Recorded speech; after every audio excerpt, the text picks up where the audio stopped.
জনাব আজিজুল বারী হেলাল, আপনাকে স্বাগত ইন্ডিপেন্ডেন্ট সংবাদে। শুরুতেই আপনাকে যেটা বলতে চাই, সন্ত্রাস বিরোধী আইনে আওয়ামী লীগকে নিষিদ্ধ করা হলো, এ বিষয়ে আপনাদের প্রতিক্রিয়া কি?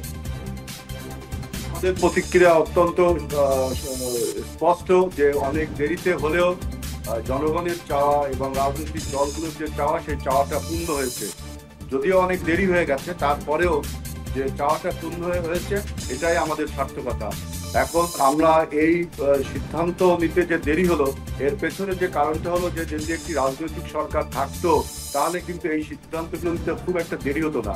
কারণ একটি অরাজনৈতিক সরকার সবসময় দ্বিধাদ্বন্দ্বে ভোগে এবং সিদ্ধান্ত গ্রহণে খুব আপনার বিলম্ব করে।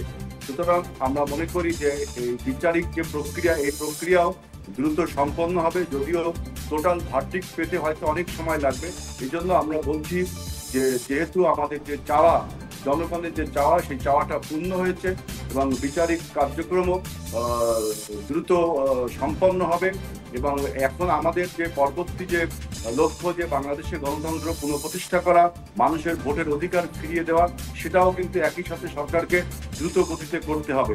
এরকম যদি দ্বিধাদ্বন্দ্বে থাকে কোনো সিদ্ধান্ত নিতে, একটা পজিটিভ সঠিক সিদ্ধান্ত যে আওয়ামী লীগকে কার্যক্রম নিষিদ্ধ করা, এটা দেরিতে হলেও একজন বক্তা বলেছে যে যেটা 24 ঘন্টা বা 24 দিনের মধ্যে করা যেত, সেটা দিতে আজকে 9 মাস লেগে গেল।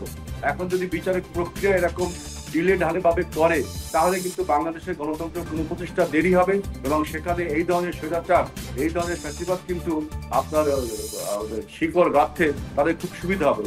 এই জন্য আমরা এই সরকারকে বলবো যে বিচারিক প্রক্রিয়া যেন দ্রুত গতিতে করে এবং অন্তত নির্বাচনের আগেই অন্তত নীল কোর্টে হলেও দু একজনের বিচার যেন সম্পন্ন হয়। জি, জনাব আজিজুল বারী হেলাল, এ বিষয়ে আরেকটু জানতে চাচ্ছি। আওয়ামী লীগ নিষিদ্ধের বিষয়ে যে বলা হচ্ছে দেশের নিরাপত্তা ও সার্বভৌমত্ব রক্ষা, জুলাই আন্দোলনের নেতাকর্মীদের নিরাপত্তা এবং আন্তর্জাতিক অপরাধ ট্রাইব্যুনালের বাদী ও সাক্ষীদের সুরক্ষার জন্য এই পদক্ষেপ, এ বিষয়ে কি বলবেন? আমার বক্তব্য হলো, দেখেন, এই যে সুরক্ষার কথা বলছে, এই সুরক্ষা দেশের জনগণ যেহেতু ঐক্যবদ্ধ রয়েছে আওয়ামী লীগের বিরুদ্ধে, আওয়ামী লীগের এই সন্ত্রাসী কার্যক্রমের বিরুদ্ধে আমরা ঐক্যবদ্ধ রয়েছি। জাতিসংঘের পর্যবেক্ষণে তারা সন্ত্রাসী, তারা অন্যায় করেছে, কিন্তু আপনার এই সমস্ত কারণে যে আপনার সুরক্ষা আইন করতে হবে, সেটা ঠিক আছে, কিন্তু আমরা জনগণ যদি ঐক্যবদ্ধ থাকি, আমরা যদি জুলাই 24-এর গণ অভ্যুত্থানের যে সমস্ত শক্তি, আমরা যদি অন্তত এই কোশ্চেনে যে আওয়ামী লীগের এই কার্যক্রম নিষিদ্ধ এবং তাদের বিচার প্রক্রিয়া নিষিদ্ধ বিষয়ে ঐক্যবদ্ধ থাকি, তাহলে আইন তো প্রয়োজন আছে, আইনের থেকে সবচেয়ে বড় প্রয়োজন আমাদের ঐক্য। জি, আরেকটি বিষয়ে যে আন্তর্জাতিক অপরাধ ট্রাইব্যুনাল আইনের সংশোধনী অনুমোদন হয়েছে, এতে যে কোনো রাজনৈতিক দল, তার অঙ্গ সংগঠন বা সমর্থক গোষ্ঠীকে শাস্তি দিতে পারবে ট্রাইব্যুনাল। এই বিষয়টি কিভাবে দেখছেন? আইসিটির আইনে কিন্তু এটা আগে ছিল। আপনার আন্তর্জাতিক অপরাধ ট্রাইব্যুনাল আইনে আগে রাজনৈতিক দল, যে কোনো রাজনৈতিক দলকে আপনার বিচার করা বা নিষিদ্ধ করা যেত। এটা হঠাৎ করে কেন বন্ধ হলো? এটা বন্ধ হলো, এখনো এটা কিন্তু ইনক্লুড করা হয়নি এই আন্তর্জাতিক আইনে। তিনি বলছেন আন্তর্জাতিক অপরাধ ট্রাইব্যুনালে এই আইনকে এখন ইনক্লুড করা হবে বা যোগ করা হবে। এটাও যেন খুব দ্রুত করা হয়, এটা নিয়ে যেন কোনো দীর্ঘসূত্রিতা না করা হয়। যেহেতু জনগণ যে চাওয়াটা দেরিতে হলেও পূর্ণ হয়েছে, সুতরাং অন্যান্য যে কার্যক্রমগুলো আছে আইসিটি আইনের, যেহেতু এটা ছিল, এটা বন্ধ করেছে এই সরকার, আবার এই সরকারকে এখন ইনপুট করতে হচ্ছে। অর্থাৎ আমি যে কথাটি প্রথমে বললাম যে একটি নির্বাচিত সরকার থাকলে এরকম সিদ্ধান্ত নিতে দ্বিধাদ্বন্দ্বে থাকা লাগে না।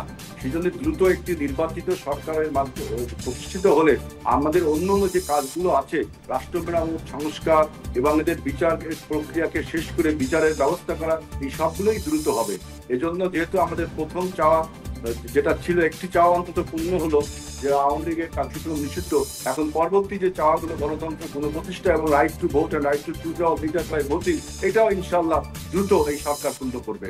জি, পরবর্তী চাওয়াগুলো সরকার পূরণ করবে বলে আপনি আশা প্রকাশ করছেন। আপনাকে অসংখ্য ধন্যবাদ আমাদের সাথে যুক্ত হওয়ার জন্য এবং আপনার মূল্যবান মতামত তুলে ধরার জন্য।